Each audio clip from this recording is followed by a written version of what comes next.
లోకేష్ 8వ ప్లేసు. కానీ లోకేష్ కన్నా కూడా పవన్ కళ్యాణ్ 10వ ప్లేసు. అంటే పవన్ కళ్యాణ్ ఇక మరి Pawan Kalyan deputy chief minister Lokesh చేయడం బెటర్ కదా, చాలా ఎఫిషియెంట్ కదా పవన్ కళ్యాణ్ కన్నా. ఇది పవన్ కళ్యాణ్ అండర్మైన్ చేసినట్టు కాదా? ఈ వార్త చూసిన వాళ్ళు ఏమనుకోవాలి?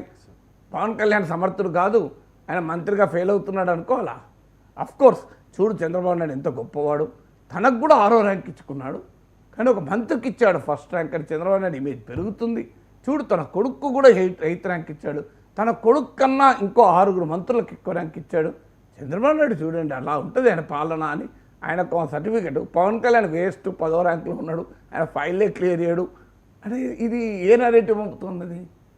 ఇది రైట్. నాకు ఆ వార్త మొత్తం చదవండి, తెలుస్తుంది. 10వ ర్యాంక్ ఏంటి పవన్ కళ్యాణ్కు? దేంట్లో 10వ ర్యాంకు? అంటే మరి ఆ మినిస్ట్రీలో తన ఉప ముఖ్యమంత్రి 10వ ర్యాంకులో ఉండి తానే 6వ ర్యాంకులో ఉంటే అది చంద్రబాబు నాయుడు ఎఫిషియన్సీ మీద రిఫ్లెక్ట్ కాదా?